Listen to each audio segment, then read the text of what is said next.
सांसद और Scotland BJP overseas का संयुक्त प्रयास हुआ सफल। सूरत के युवक को मिला कोरोना का इलाज।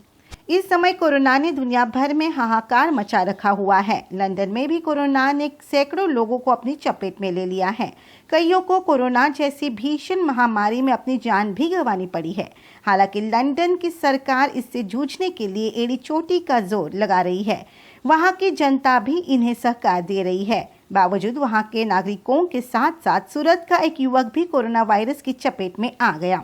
लंदन के लेस्टर में पेपर मिल में काम करने वाले सूरत का एक युवक ब्रिजेश वाढेरा की तबीयत ठीक न होने के कारण वो वहां के डॉक्टर से जा मिला। डॉक्टर्स ने उसे सिर्फ पैरासीटामोल डोज लेने और घर पर क्वारंटीन होने के लिए कहा, लेकिन बाद में उसकी तबीयत और बिगड़ती चली गई। पर उसे ठीक से इलाज न मिल पाने की वजह से उसने वीडियो कॉल के जरिए सूरत में रहने वाले अपने रिश्तेदारों को इस बात की जानकारी दी। लिहाजा रिश्तेदारों ने तुरंत वहां के कॉर्पोरेटर पीयूष भाई को इस बात से अवगत कराया, जिन्होंने सांसद दर्शनाबेन से संपर्क करने का सुझाव दिया। इसके बाद दर्शनाबेन ने तत्काल लंदन स्थित बीजेपी संगठन को बताया और भारतीय एम्बेसी को इस बात की जानकारी दी। ऐसे में सांसद दर्शनाबेन और स्कॉटलैंड बीजेपी ओवरसीज के आशीष ब्रह्मभट्ट के अथक प्रयासों के कारण कोरोना से जूझ रहे युवक का इलाज शुरू कराया जा सका, जिसकी हालत सुधार की और होने के बाद सामने आई है। मेरा नाम ब्रिजेश वाढेरा है। मैं सूरत का रहने वाला हूं, गुजरात। यहाँ 15 साल से ब्रिटेन में रहता हूं। तकरीबन 12 दिन पहले मेरी तबीयत बिगड़ गई और मैंने NHS को फ़ोन किया तो उन लोग ने मुझे बताया कि मुझे कोविड-19 का सिम्टम्स है और मुझे सेल्फ आइसोलेट बोला और मुझे सर्टिफाइड कर दिया कोविड-19 का पेशेंट।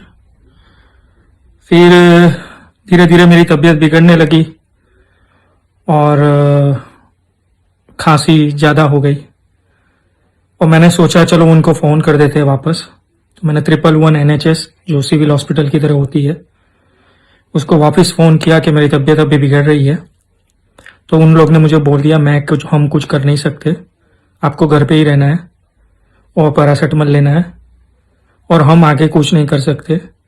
जब आपकी ब्रीथिंग रुक जाए तभी हम आपको ले जाएंगे, अदरवाइज हम आपसे ज़्यादा कुछ कर नहीं सकते आपके लिए। और मेरी तबीयत बिगड़ रही थी। मैं 15 साल से यहाँ रह रहा हूँ ब्रिटेन में, लेस्टर में काम कर रहा हूँ, घर है मेरा। फिर मैं थक गया तो मैंने मेरे अंकल को बोला तो उन्होंने सूरत में MP दर्शनाबेन जरदोस को फ़ोन किया। उनकी वजह से मुझे इंडियन हाई कमीशन का फ़ोन आया, भट्ट साहब का। फिर मुझे यहाँ के आशीष ब्रह्मभट्ट का भी फ़ोन आया जो बीजेपी के ओवरसीज फ्रेंड है और उन्होंने मुझे बहुत मोरल सपोर्ट किया और जितना भी हो सके उन लोग ने मुझे सपोर्ट किया, फ़ोन किया, बार बार फ़ोन किया और मेरी तबीयत जानी, हालचाल जाना। पर NHS ने मेरे लिए कुछ नहीं किया। 15 साल से टैक्स भरने के बाद एक भी पैनी का मुझे हेल्प नहीं किया है। तो मैं आप लोग को बताना चाहता हूँ कि जो भी ये मोदी साहब कर रहे हैं वो सही कर रहे हैं, उनका साथ दीजिए और आप बहुत किस्मत वाले हो जो आप उसके अंडर हो। सो प्लीज़ मोदी का साथ दीजिए। जय हिंद, थैंक यू। खबरों में बने रहने के लिए K29 को सब्सक्राइब कीजिए और बेल आइकन दबाइए।